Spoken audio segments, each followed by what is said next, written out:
Terima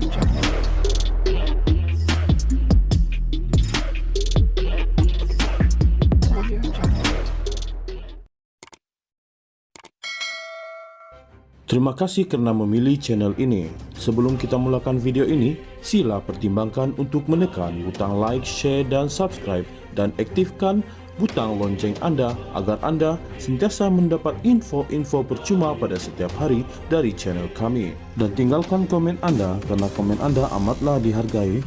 Terima kasih. UMNO tidak pernah dicucuk hidung sejak bekerja sama dengan Pakatan Harapan PH, malah tidak pernah menukar prinsip perjuangan sehingga kini. Ahli Majelis Kerja Tertinggi MKT UMNO Datuk Dr. Muhammad Fuad Zarkashi berkata, dakwaan Ketua Armada Parti Peribumi Bersatu Malaysia Bersatu, Wan Ahmad Faisal, Wan Ahmad Kamal itu bahawa UMNO kini menukar prinsip perjuangan sejak bersama PH disifatkan sebagai naif. Ketua Pemuda Bersatu Wan Ahmad Faisal terlalu naif kerana tidak dapat bezakan antara prinsip dan manhaj kaedah perjuangan. Dia mentah dalam liku pemikiran politik. Dia cuma melalui liku-liku pertukaran kerajaan. Masuk politik dengan mudah, masuk terus jadi YB. UMNO tetap menjaga prinsip bila bekerja sama. UMNO tidak dicucuk hidung dalam isu kalimah Allah, PH yang bisu.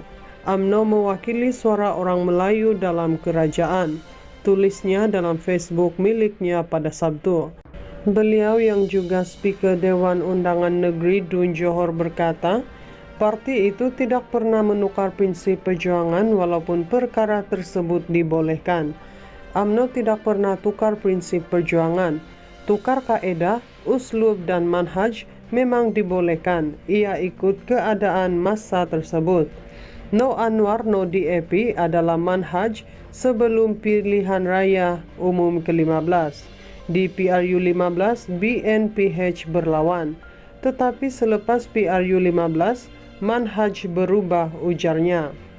Ahli Dewan Undangan Negeri Adun Rengit itu menjelaskan, kerjasama UMNO dan PH itu dibuat atas keperluan mendesak kerana kerajaan persekutuan perlu dibentuk selepas mendapat titah yang di Pertuan Agong selepas PRU 15. Katanya, UMNO setuju manakala Parti Peribumi Bersatu Malaysia Bersatu dan PAS sahaja ingkar kerana bodoh sombong.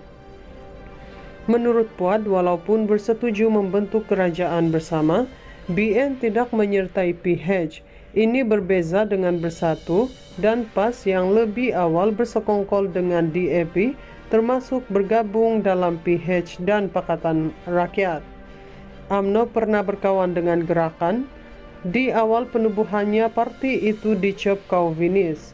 UMNO juga berkawan dengan PAS yang ketika itu isu mengkafirkan lawan PAS, katanya.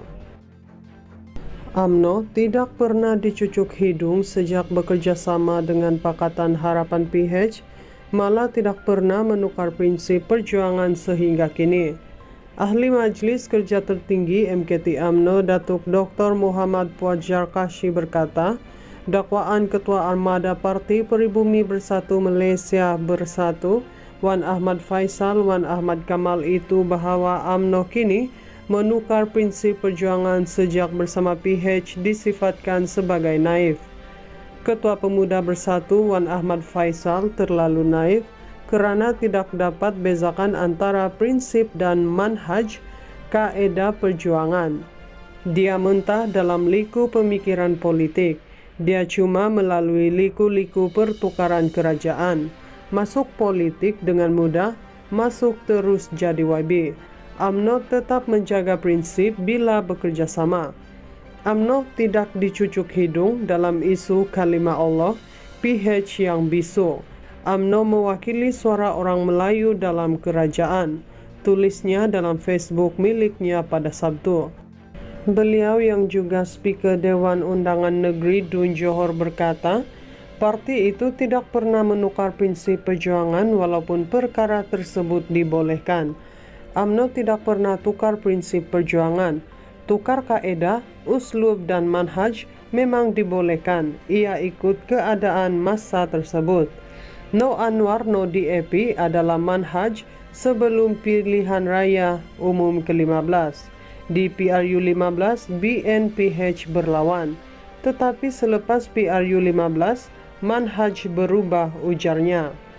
Ahli Dewan Undangan Negeri Adun Rengit itu menjelaskan kerjasama UMNO dan PH itu dibuat atas keperluan mendesak kerana Kerajaan Persekutuan perlu dibentuk selepas mendapat titah yang di Pertuan Agong selepas PRU 15. Katanya, UMNO setuju manakala Parti Peribumi Bersatu Malaysia bersatu dan PAS sahaja ingkar kerana bodoh sombong. Menurut Puad, walaupun bersetuju membentuk kerajaan bersama, BN tidak menyertai PH. Ini berbeza dengan Bersatu dan PAS yang lebih awal bersekongkol dengan DAP, termasuk bergabung dalam PH dan Pakatan Rakyat. UMNO pernah berkawan dengan Gerakan. Di awal penubuhannya, parti itu dicap Kauvinis. UMNO juga berkawan dengan PAS yang ketika itu isu mengkafirkan lawan PAS, katanya. UMNO tidak pernah dicucuk hidung sejak bekerja sama dengan Pakatan Harapan PH, malah tidak pernah menukar prinsip perjuangan sehingga kini. Ahli Majlis Kerja Tertinggi MKT UMNO Datuk Dr. Muhammad Puad Jarkashi berkata, dakwaan Ketua Armada Parti Peribumi Bersatu Malaysia Bersatu, Wan Ahmad Faisal, Wan Ahmad Kamal itu bahawa UMNO kini menukar prinsip perjuangan sejak bersama PH disifatkan sebagai naif. Ketua Pemuda Bersatu Wan Ahmad Faisal terlalu naif kerana tidak dapat bezakan antara prinsip dan manhaj kaedah perjuangan. Dia mentah dalam liku pemikiran politik. Dia cuma melalui liku-liku pertukaran kerajaan. Masuk politik dengan mudah, masuk terus jadi YB. UMNO tetap menjaga prinsip bila bekerja sama. UMNO tidak dicucuk hidung dalam isu kalimah Allah, PH yang bisu. UMNO mewakili suara orang Melayu dalam kerajaan, tulisnya dalam Facebook miliknya pada Sabtu. Beliau yang juga Speaker Dewan Undangan Negeri Dun Johor berkata, parti itu tidak pernah menukar prinsip perjuangan walaupun perkara tersebut dibolehkan. UMNO tidak pernah tukar prinsip perjuangan. Tukar kaedah, uslub dan manhaj memang dibolehkan. Ia ikut keadaan masa tersebut. No Anwar no DAP adalah manhaj sebelum pilihan raya umum ke-15. Di PRU 15, BNPH berlawan. Tetapi selepas PRU 15, manhaj berubah, ujarnya. Ahli Dewan Undangan Negeri Adun Rengit itu menjelaskan kerjasama UMNO dan PH itu dibuat atas keperluan mendesak kerana Kerajaan Persekutuan perlu dibentuk selepas mendapat titah yang di Pertuan Agong selepas PRU 15. Katanya, UMNO setuju manakala Parti Peribumi Bersatu Malaysia bersatu dan PAS sahaja ingkar kerana bodoh sombong. Menurut Puad, walaupun bersetuju membentuk kerajaan bersama, BN tidak menyertai PH. Ini berbeza dengan Bersatu dan PAS yang lebih awal bersekongkol dengan DAP, termasuk bergabung dalam PH dan Pakatan Rakyat. UMNO pernah berkawan dengan Gerakan. Di awal penubuhannya, parti itu dicap Kauvinis. UMNO juga berkawan dengan PAS yang ketika itu isu mengkafirkan lawan PAS, katanya.